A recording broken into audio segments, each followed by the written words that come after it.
G'day, Hawks fans. The trade period is pretty much over for the Hawks. There's still about 15 minutes remaining of the actual trade period, but it is highly unlikely that we are going to get any more trades done. This is your trade period review. Welcome. My name's Daz. I've got Liam alongside me. We're going to get to the great man in just a minute, but I'm just going to give you a little bit of a warning right now. If you are unhappy with Mark McKenzie for any reason, this will not be the live stream for you. It is party time in my house. Liam, I'm hoping yours as well. As I introduce you, mate, the trade period goes for way too long, but it has concluded in a massively amazing way in an incredible last day. It's incredible to be talking to you two again, mate. How are you? Agree. Mark McKenzie's done an outstanding job. I'm wrapped with what we've done today so far. Wrapped that at least one club's list staff know the rules regarding the list agency and rookies. But yeah, I think we've done a superb job. Some players I would have perhaps rather keep, although there are some interesting implications with list spots, which we might talk about briefly. Can see a few comments already. Disappointed to lose Ryan. I do think he's a lot older than people realise. He turns 26 on Cup Day, I'm pretty sure, from memory. Mm-hmm. But, yeah, I'm wrapped. Glad to be talking to you. Real party up here because my dad's actually up here for another night as well. He's come up to visit the capital for a couple of days. So all going very well here. And with the Soaring to New Heights recording tonight as well, it's going to get even better. Absolutely.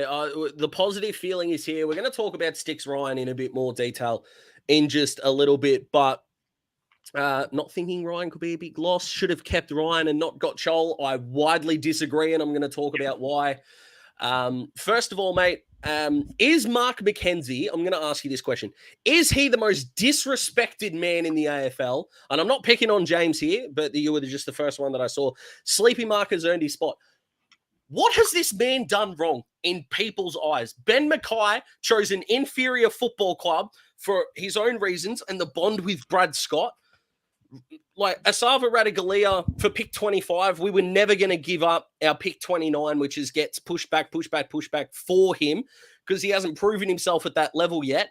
We've picked up a 500 goal kicker. We've picked up a centre half forward that can help us bridge the gap as we go to free agency next year. We've picked up a 20-year-old small forward who kicked 40 goals 2 seasons ago and has just come off being in a premiership winning side. And we're going to get Massimo D'Ambrosio for free as an unrestricted. Why? Why are we disrespecting this man? Explain this to me because I don't get it. Certainly among their own supporters, I would say Mark McKenzie is close to the most disrespected man within the AFL men's sphere. I'm with you. I'm totally with you. I'm thinking about doing this as a video on my own channel, but well, I've probably spoiled it now, but for the Hawthorn fans here, but it blows my mind that this is what's happened. Now, we're going to get into the ins and the outs in just a second. We're going to let a bunch more Hawks fans jump in. The numbers are going up beautifully. Nigel, could not agree more. Yes, just the answer is yes. If we're going to criticize him for something, it's not going to be the way he does business. If anything, it's that the higher the draft pick, the less that they've kind of proven themselves. So we look at like a Josh Ward might be a little bit less proven than Connor McDonald, but they're still 2 good picks. I'm very confused on what happens, but let's bring it up, mate. I'm going to bring it up now. Run us through the ins and the outs as we're getting an influx of Hawthorn fans here. Take it away. Yeah, okay. So firstly, pick 33 and Brisbane's second rounder. I'm assuming that that's what the one in the Chol deal. I haven't officially seen what it is yet. It's either going to be Brisbane's or Collingwood's. Insert whichever one you want. Those two have come in and out in different deals. So we have given up across the trade period only Tyler Brockman, Jacob Kajitsky, Brandon Ryan, who was a rookie, and that is actually important. Pick 33, pick 54, our future second, third, and fourth. We have gained Jack Ginnivan, Jack Gunston, Mabior Chol, pick 44, 47, 49, 61, 62, and 63. We are going to take a grand total of 0 of those picks because they will all be absorbed in a McKay bid most likely. Actually, they won't all be. Most of them will be because that's the equivalent for us of pick 7 to 8 in terms of matching a bid with a 20% discount. And he won't be pick 7 or 8. We're looking at 17, 18, that range. Yep. So we are going to have something left over. And those picks are also going to come in. Gold Coast have 6 picks inside of 44. So they will all be gone. Probably going to get pushed back 3, sucked in 6. So we're probably looking at about 3 picks worth of upgrades.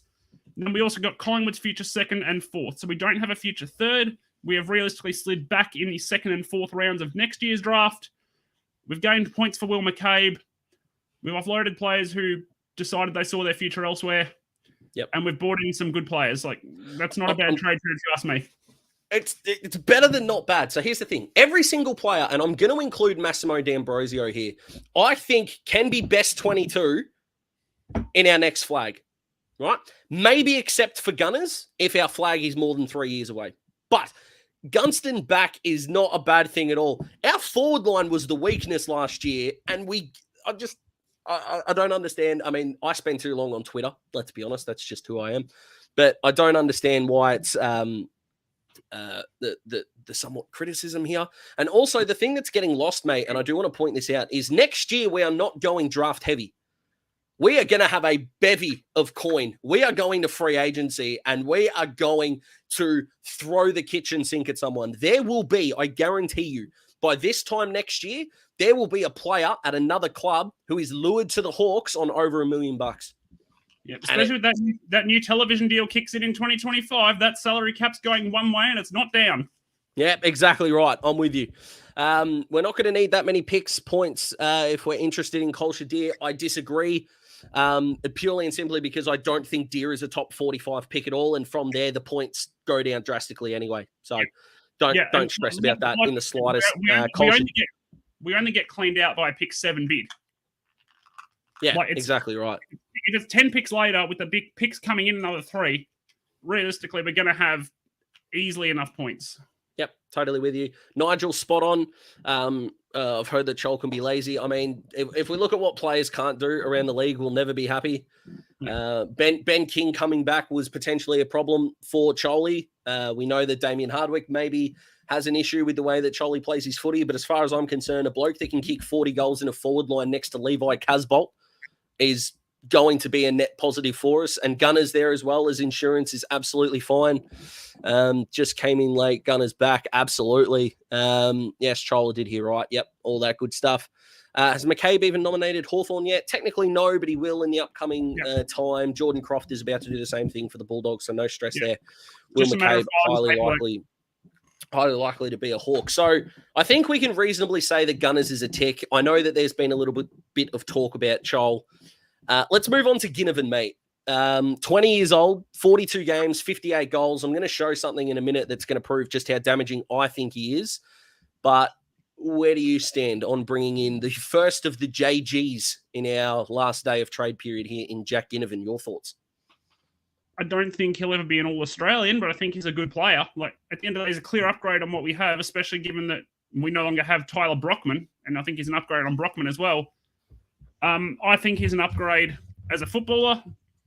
At the end of the day, 20-year-olds who can kick 40 goals in a season, they just don't grow on trees. I mean, at the end of the day, he's going to be our number 1, probably our number 2 small forward behind Luke Bruce. I can't put him ahead of Luke Bruce. And Dylan Moore. That is the correct answer. Yep. Dylan Moore depends a bit on how you define a small forward. He's a high half forward with good small forward attributes who works too much up the ground to be a pure small forward. But I think Ginnivan, I love Luke Bruce. He doesn't offer as much defensively as perhaps he did a few years ago because he's getting on, which is fine. He's probably the smartest small forward I've ever watched. Yeah, but I'm with you. Ginnivan is going to be a massive upgrade for the defensive side of our forward line. Essentially, Sam Butler with better goal sense. Yeah, no, that's probably fair. I think it was Nigel. I apologise if it wasn't you, Nigel, that's going on about Ginnivan needs to stop ducking for free kicks. I know we hated Joel Selwood, but you do realise we had Paul Puopolo who did the exact same thing throughout most of his career. And I love Poppy. James Sicily, throughout the start of his career, ducked as well. Dylan Moore. I mean, yeah, Dylan Moore does it now. Like, you know, we're not sinless, if you will. We're going to talk about Brandon Ryan in a minute, mate. But Guinea has footy smarts. I could not agree more. I love footy IQ in players. I mean, who doesn't? That's, maybe a little bit of a silly thing for me to say. But I want to show you something, and I want to show the fans something when it comes to Jack Ginnivan, mate, and why I'm sold. So when Jacob Kazitsky was effectively put on the market, he put himself on the market in requesting the trade to Richmond, the stat came out that in the same amount of games, he'd only kicked, I think it was 6 goals less than Jack Rewald at the time. And, weren't Richmond fans ready to call him the Messiah and all these kinds of things? And I don't think we've been able to do it with Jack Ginnivan, but here is the proof that we are getting an elite small forward here. So after 42 games, amongst some of the better Hawthorn small forwards of the last 15 years and a couple of good ones, better than good, either in the competition or of yesteryear. Where he lines up, mate, where he stacks up is very nice. And a player that I do want to point out that's not on this list is former Saint Stephen Milne, who had kicked like 81 goals in his first 42 games, which is freakish, albeit way before most of these players had started, albeit not Eddie Betts. But seeing that sort of leaderboard, scoreboard there, mate, about Guinea, what do you think? Proof's in the pudding. Man knows where the goals are. Like we said, I think he's become a bit underrated, to be honest, through not his best season. But at the end of the day, how many 20-year-olds can do that? You've shown 2. Luke Bruce was mature age. Eddie Betts is one of the best small forwards to ever play footy. Luke Bruce was also in a dominant team. It's a bit easier to score goals when you're there in a dominant team because the ball's just inside 50 more. Ginnivan's been in a good team without being outstanding. But, yeah, I mean, what can you say? He knows where the goals are, and at the end of the day, you win the game by scoring goals. Yep, I agree.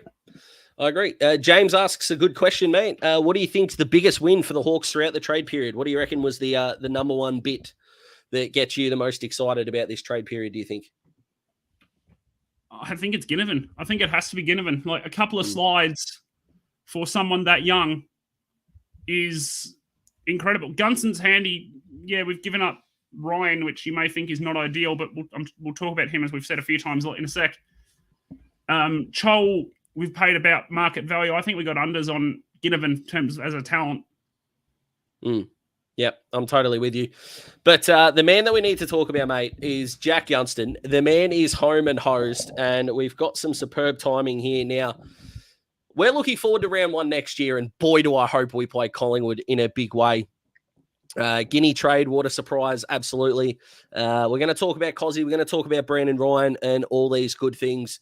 But we're going to introduce one of the members of the team, mate, because when Jack Gunston comes back home to roost for the Hawks, we had to get the Jack Gunston fan club in the room. Now, I know you and I have had our friendly debate, and by friendly, I mean I know I'm right and you're coming second, in the Dylan Moore Love Stakes. But when it comes to the Gunners Stakes, it is a 3-way tie between me, Smithy, and Talking Hawks' very latest member, that being Lauren Smith. And we're going to get her in right now to talk about Gunners. Lauren, how are you? I am ecstatic, to say the least. Ecstatic is the perfect word. Absolutely, it is. The great man is home, and I have to be honest, I think he missed us. And by us, I mean his fan club. The Hawks are second nature. The fan club number 1 for Jack, I reckon. Well, absolutely. I know I'll be front row round 1, ready to cheer him on. Are you on the side of, if you could pick our round 1 opponent, are we picking Brisbane for the Gunners thing? Are we picking Collingwood for the Ginnivan thing? If you had to pick, who would you go with? I think I'd say Collingwood, just because it'd probably be a Friday night or Saturday night, right? Oh. So wouldn't mind that. Yeah, I'm totally with you. Biggest win from the trade period? I know Gunners might be the emotional answer, but what do you reckon was the biggest win from this trade period? I think McKenzie's ability to get all of those trades done on this last day was the biggest win. I know you guys were talking about him earlier, but I was saying there's no way all of that gets done tomorrow, and it did. In a mad rush as well. The old timers, Gunners and Brewster, will kick 70 to 80 between them.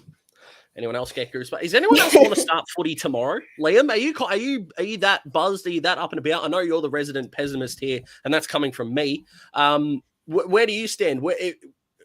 How excited are you for 2024 footy? I mean, we've still got some footy to get through first, guys, but I'm loving the W right now. But absolutely, yeah. That's true. Yes, That is a fair point and a slip up by me. How excited are you for men's footy round 1 next year? Let's go there. I'm very happy, and I've got a different round 1 opponent. This is purely for selfish reasons. Can we have round 1 at Monica Oval, please? So you don't have to travel as much. I like it. All right. I said it was purely for selfish reasons. Yeah. Oh, I'm with you. That's all good. Let's move on from Gunners. Lauren, I'll get you to stick around. Brandon Ryan as a part of the deal. I'm going to give you my opinion and we'll go around. Liam, I'll go to you next. But we've effectively traded Brandon Ryan for Mabior Chol, effectively, using that future second round pick. Mabior Chol's kicked 40 goals in a season before. Brandon Ryan's had 18 disposals at AFL level. I'm struggling to see why this isn't an upgrade. Liam, your thoughts? Mabior Chol can play ruck. Brandon Ryan can't. But fun fact, they're both the same. They were both born in the same year. People talk about Brandon Ryan like he's a kid. I don't know how many times you two have probably seen my face next to Brandon Ryan turns 26 in less than 3 weeks. Quite a lot on social media in the last couple of days. But the reality is, Brandon Ryan and Mabior Chol are 10 months apart in age. Mabior Chol has kicked 40 goals in a season. Brandon Ryan has played 3 games of AFL men's football, and in one of them did as much as I do. Yep, I'm totally with you. And Sam, we're talking selfish reasons. Fins up, brother. 2 is dominating. Tyreek Hill's a freak. Let's move on. Josh here. Phil Ryan would have been a unique option in our forward line. I mean, the ifs, buts, and coulds are going to, and, that's kind of what we do here reaction-wise. But Lauren, Chol v. Ryan, where do you stand on that move? D'Ambrosio trade done. Oh, lovely. No what did we give up? Sorry, Lauren, to cut you off. What did we give up, Liam? Do you know? Pick 61 and what looks to be a future 4th rounder. The only one of those we have is Collingwood. So pick for Collingwood's future 4th is an in and out, and we have given up pick 61.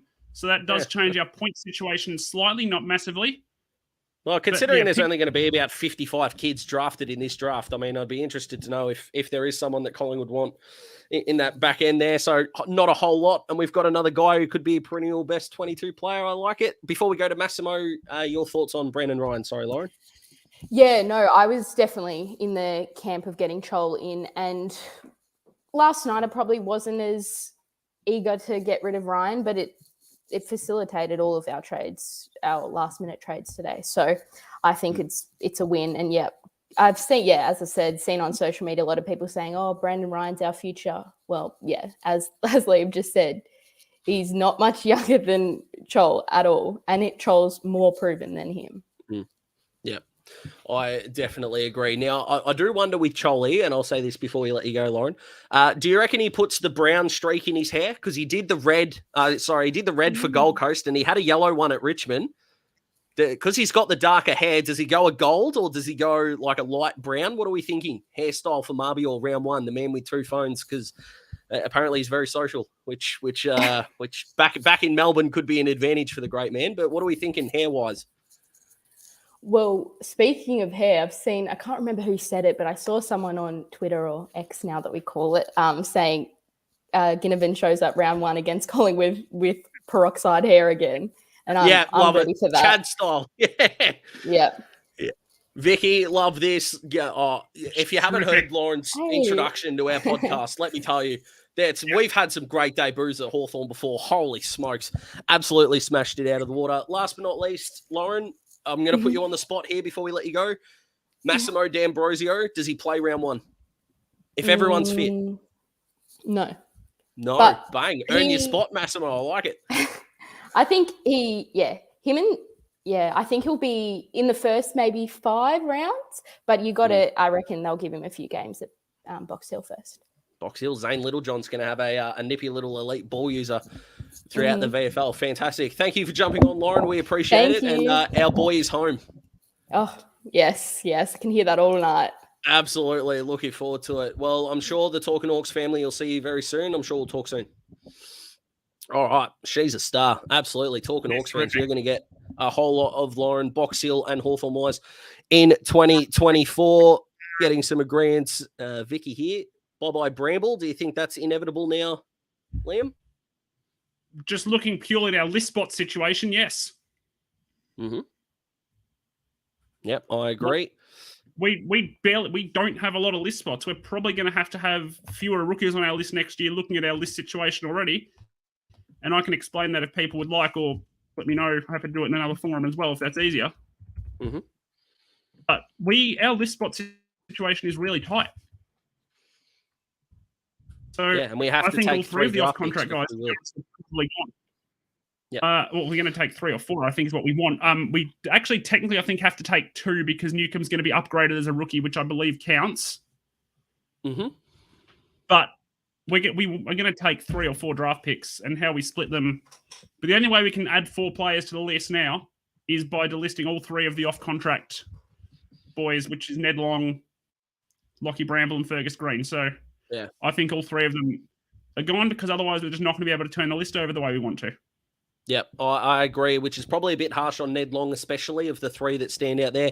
Best position for Massimo. Con, the longer I think about this, the more I want him at half forward. And the reason why I say this is that he is an upgrade on the half forward I thought the Hawks might target and apparently did speak to about mid-year, that being Richmond's Noah Cumberland. As an elite ball user in the front half to set up Gunston, who is a very good player on the lead, Mitch Lewis, who needs to stop getting bashed into in every contest. Mabior Chol's got the great reach, so kicking the ball into space is going to be key. It's something Connor McDonald did really well in the back end of last year. It's something I think Dylan Moore can improve on, and I think that's really part of Massimo's range. I understand the wing half back, but Liam, I am chips in, to use a poker term, on Massimo being a half forward for us. Am I crazy, or could it just work? I haven't watched a lot of him play, to be honest, but I think a good ball user who can run. We got half backs coming out of every orifice. Mm-hmm. I'd be using it half forward.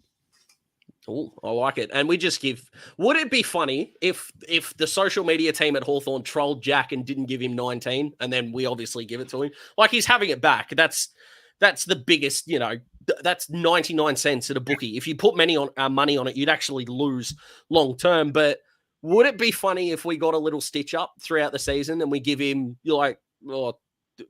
27, like Ned Long's 27, if he does end up going? It would be funny. I'm not sure what Jack would think, but it's a good point. But whether Bunjabagora doesn't get burnt to the ground within 24 hours. Mm. Sam, you read my mind. Before we get to that, Fred, I know you've typed a lot of times that Jack is cooked, even if, he's not. But if it does turn out that the body's run down, having him at the club is going to be a benefit to the guys coming through. So I don't really see a downside for it. Yes, it's a lot to pay for an assistant coach. If his body is cooked, I'm backing in the fact that his body's not cooked. And hopefully I'm more worried about Jack between the years than I am his body. Not that I'm going to comment on anyone's mental health or anything like that. But if Jack is okay on the field, he automatically gives us a better forward line. Let's start with... Which Jack are you talking about, by the way? Gunston, sorry. Gunston. Ginnivan's definitely not cooked, but let's go to jumper numbers, mate. 33. We just give it... About Fred, even if Gunston is cooked, a very on-brand thought for me, the first thought I had was I'd love him doing some development work with the AFLW. If he's showing Bridie Hipwell and Anya McDonough some leading patterns, I am very happy with that because his leading patterns are exquisite when he plays. I agree. I don't think that's cooked. He's an efficient forward. Yeah, jumper numbers, mate. 33, Jack Ginnivan, we just give it to him, don't we? The second he walks in the door. Cyril was his hero, wore 33 at the Pies.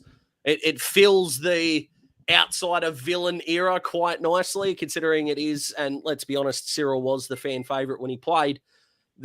We've just got to give it to him, don't we? I know Mitch is very against this, and I'm not talking poorly about Mitch, but we've just got to give him 33.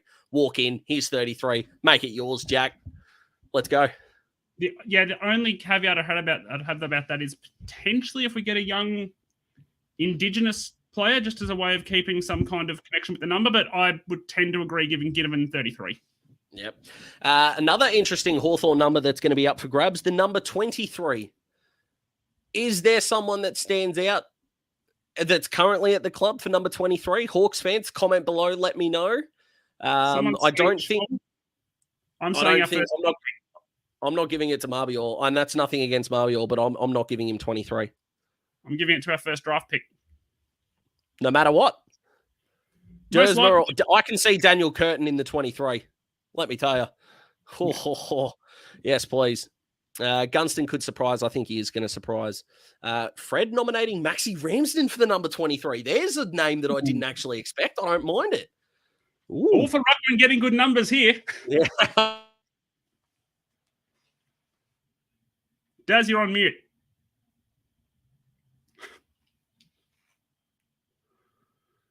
Okay, so I'm apparently now flying solo all of a sudden.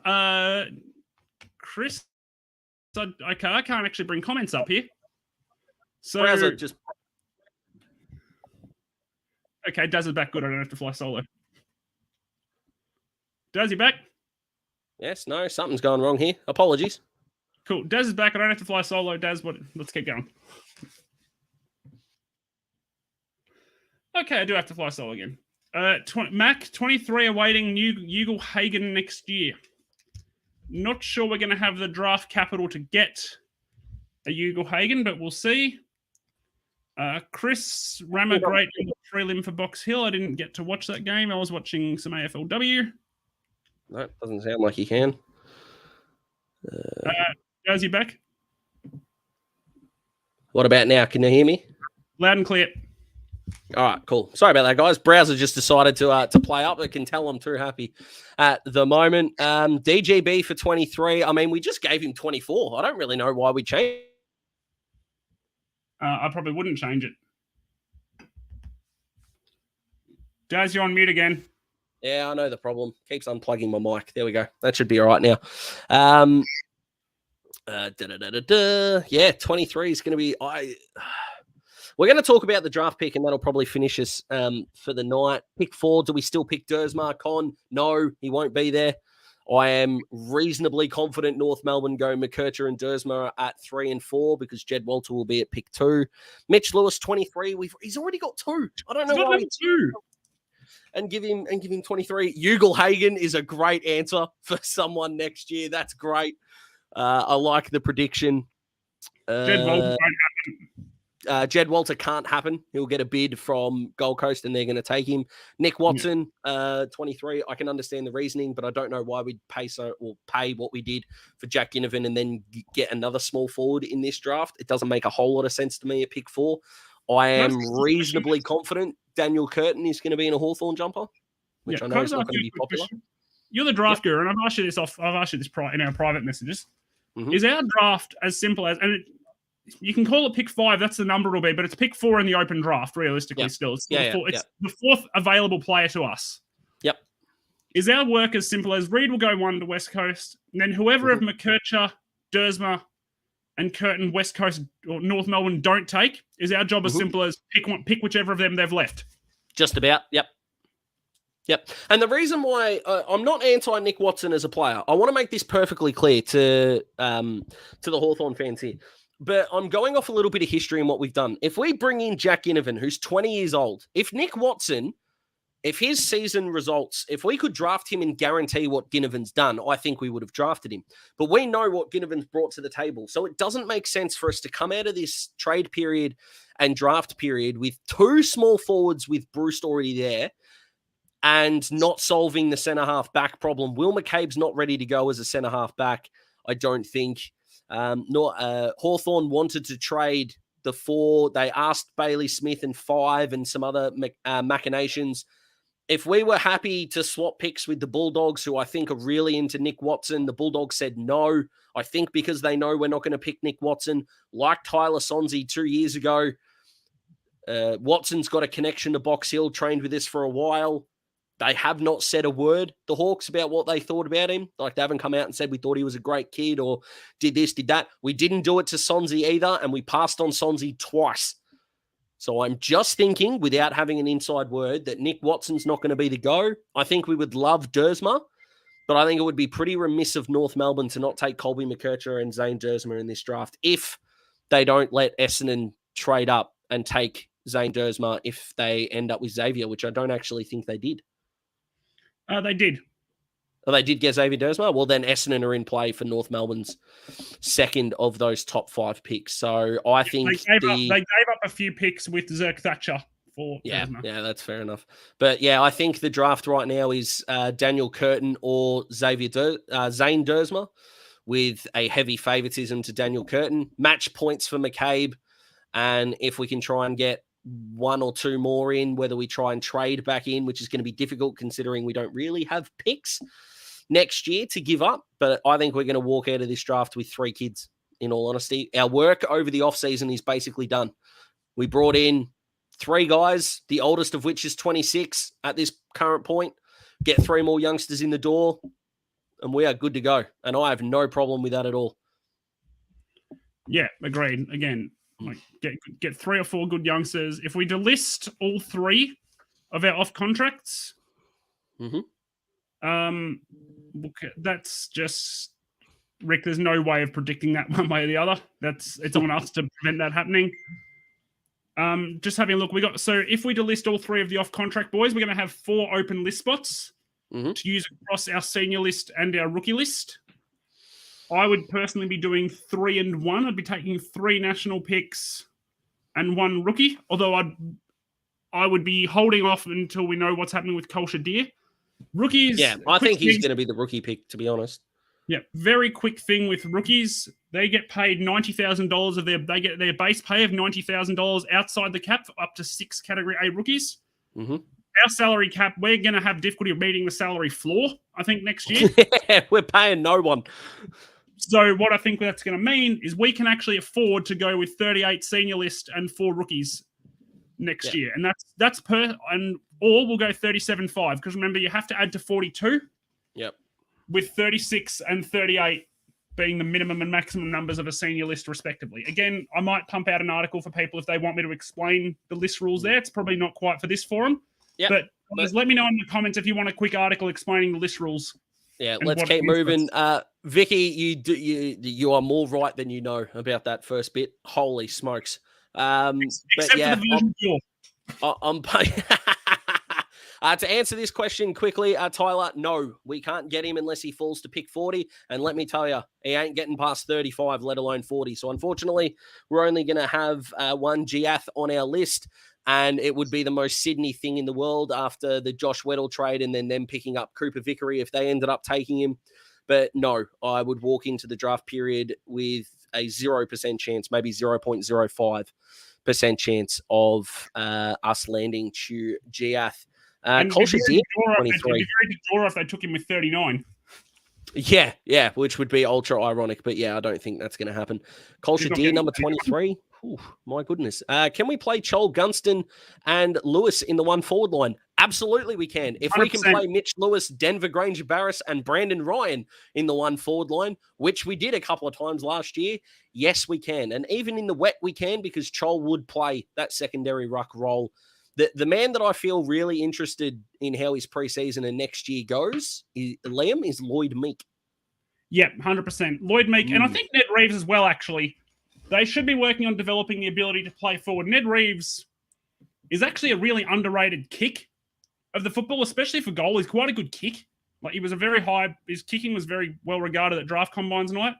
So I'd like both of them to work on their ability to play forward and be deployed forward of the football, because at the end of the day, the ruck I'm actually most confident about, to be honest, is Max Ramsden, because he looks like he actually has the ability to play meaningful forward minutes and be a genuine David Hale with more athleticism and better hair. Yeah, I like it. Glenn, wouldn't Guinea in the 23 be interesting? Call. That is a good call. Who would be the smallest man lately to wear number 23 for the Hawks? O'Brien, Cozzy, Franklin, Nathan Thompson, Justin Crawford, Dermy. They're all key position.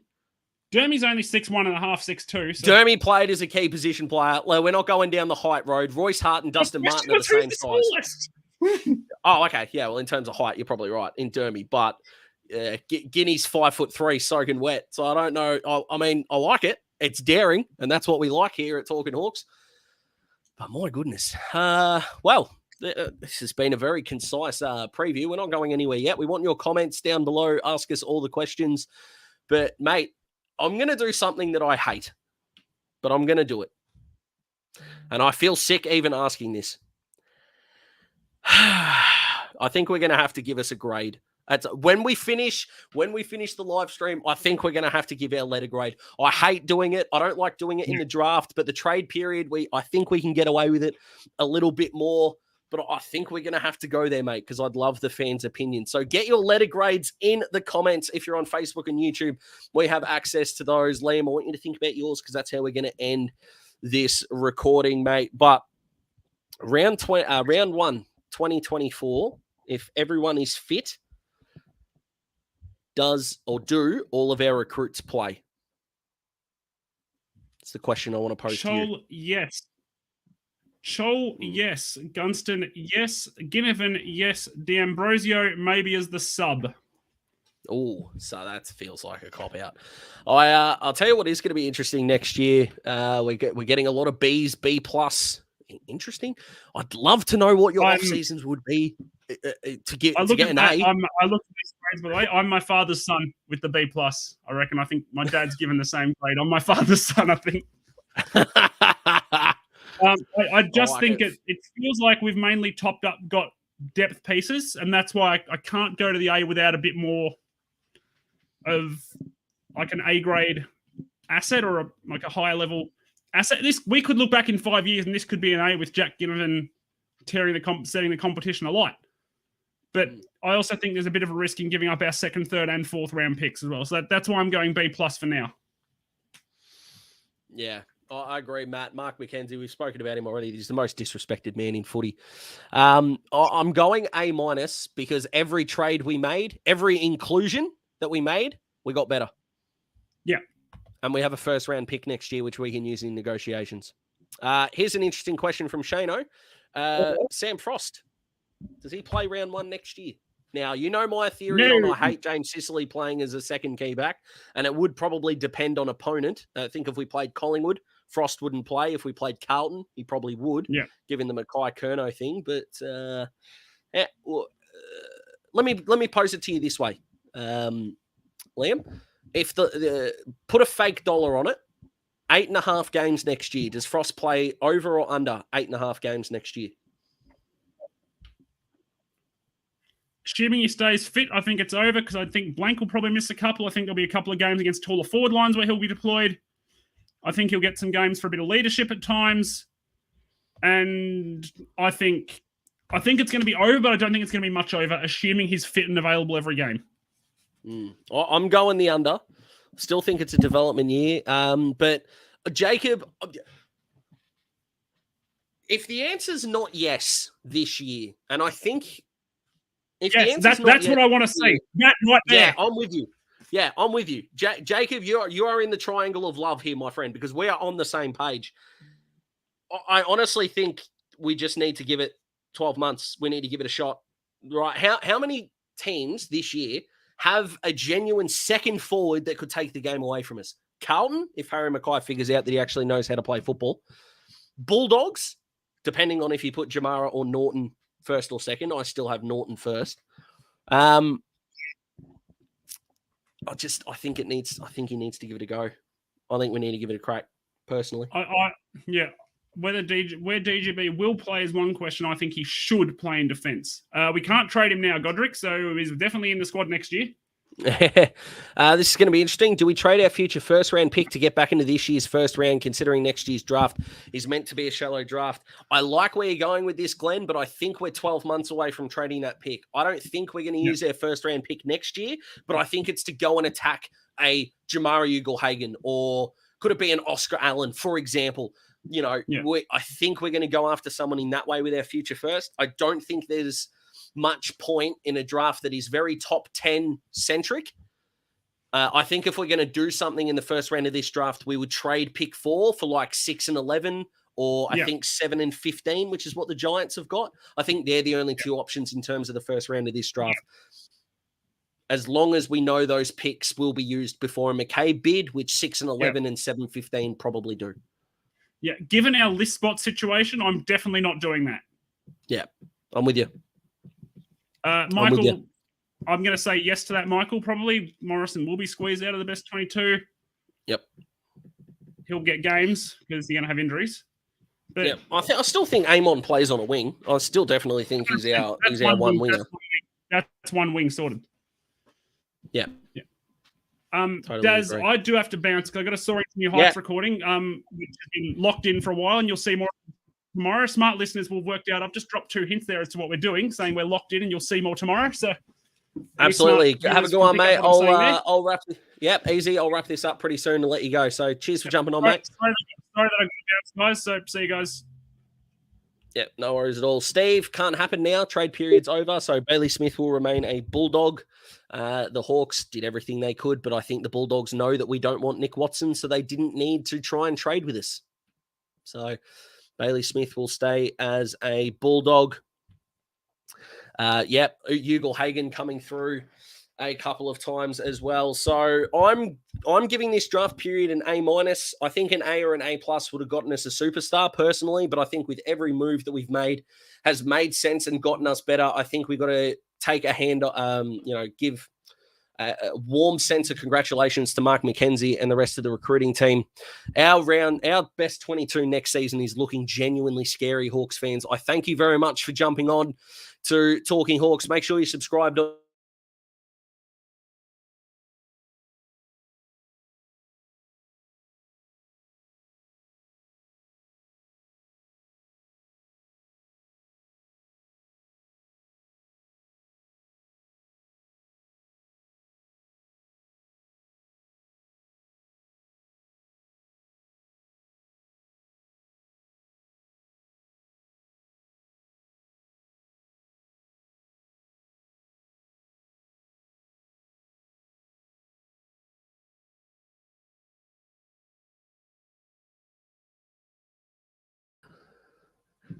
That was not the smoothest transition ever. I apologize, Hawks fans. You can get out of here. We're done here. I apologize for the messy ending. Have a great week. You can follow the Talking Hawks on Facebook, Twitter, and Instagram. If you like my stuff, you can check out Daz Talks Footy on YouTube as well. Just hit the 2K subscriber mark for those of you that are already watching and jumped on there. I really appreciate that. We will talk to you very soon. Plenty of more draft content and off-season content coming. Stay amazing. The Hawks are going to be fantastic in 2024.